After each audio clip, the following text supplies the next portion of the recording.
যার বাবা নাই সেই তো বোঝে যে বাবার মর্ম কি। প্রিয় দর্শক, গত রোজার ঈদে লঞ্চ যোগে বাড়ি ফেরার পথে লঞ্চ চাপায় নিহত হওয়া সোহেলের স্ত্রী একজন ফুটফুটে ছেলে সন্তানের জন্ম দিয়েছেন। গতকাল ভোরে বরিশাল জেলায় তার বাবার বাড়িতে নর্মাল ডেলিভারির মাধ্যমে ওই পুত্র সন্তান জন্মগ্রহণ করে। এ বিষয়ে বিস্তারিত শুনুন ইব্রাহিম খলিল শাওনের প্রতিবেদনে। গত রোজার ঈদে লঞ্চ চাপায় মারা যাওয়া সোহেলের একটা ফুটফুটে সন্তান হয়েছে গতকাল।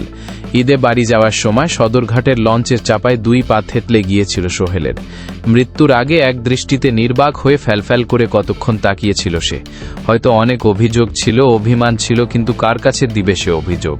সেদিন সোহেল শুধু একাই মারা যায়নি, তার বাবাও লঞ্চের চাপে মারা গিয়েছিল, তার স্ত্রীও গুরুতর আঘাত পেয়েছিল। তার স্ত্রীর হাত এবং পায়ের হাড় ভেঙে গিয়েছিল, তারপর তাকে ভর্তি করানো হয়েছিল হাসপাতালে। হাসপাতালে থাকা অবস্থায় সোহেলের স্ত্রী ঠিকমতো ওষুধ খায়নি, হাড় ভাঙার প্রচণ্ড ব্যথা সহ্য করেছে।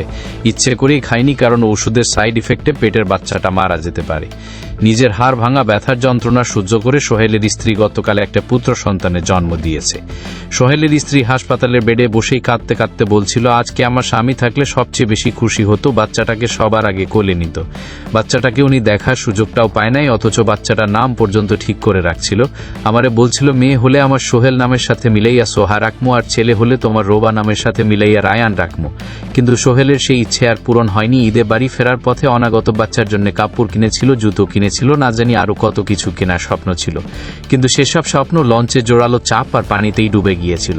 মৃত্যুর আগে সোহেল বোধহয় তার মৃত্যুর খবর টের পেয়েছিল। 20 রোজার দিকে সে তার স্ত্রী রুবাকে জিজ্ঞেস করেছিল, রাইতে আমার খালি মনে হয় হাত পা ভাঙা যাইতাছে, আমি মনে হয় আর বাঁচবো না, আমি মইরা গেলে তুমি কি আরেকটা বিয়ে করবা? সোহেলের স্ত্রী রুবা সেসব কথার কোনো উত্তর দিতে পারত না, কাঁদত শুধু। সোহেল মারা গেলেও রুবা তার সংসার ছেড়ে যায়নি, অন্য জায়গায় বিয়েও করেনি, শাশুড়িকে আগলে রেখেছে, এমনকি চিকিৎসার খরচটাও তাকেই চালাতে হয়েছে। কথা ছিল সরকার থেকে সাহায্য করবে, টাকা দিবে, কিন্তু একটা টাকা সাহায্য করেনি।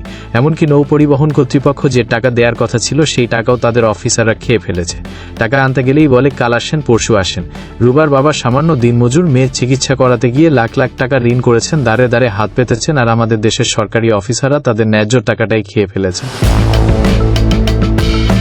সোহেলের স্ত্রী এখন বহু কষ্টে খেয়ে না খেয়ে এই সন্তানকে মানুষ করবে। সোহেলের ইচ্ছে ছিল সন্তানকে মাদ্রাসায় পড়াবে, সেই ইচ্ছে হয়তো সোহেলের স্ত্রী পূর্ণ করবে, কিন্তু সে সুন্দর মুহূর্তগুলো সোহেলের আর দেখা হবে না। একই থেকে আরেকিদের সময়সীমায় আমরাও সোহেলকে ভুলে গেছি। সোহেল নামে একজন যে লঞ্চ চাপায় মারা গিয়েছিল সেটা মনে রাখার সময়ই বা কোথায়? 2 দিন পর হয়তো আবারও ভুলে যাব। কিন্তু সোহেলের স্ত্রী মনে রাখবে, সোহেলের বাবা মা মনে রাখবে, তার পরিবার মনে রাখবে, এমনকি সোহেলের এতিম বাচ্চা ছেলেটাও একদিন বড় হয়ে বাবার মৃত্যুর স্মৃতিগুলো মনে রাখবে। সেই আরও মনে রাখবে তার অসহায় মায়ের চিকিৎসার জন্য সরকার যে টাকা দিয়েছিল সেটা সরকারি অফিসাররা মিলে খেয়ে ফেলেছে। শুনছিলেন টিবিএম টাইমসের প্রতিবেদন, ঢাকা, বাংলাদেশ।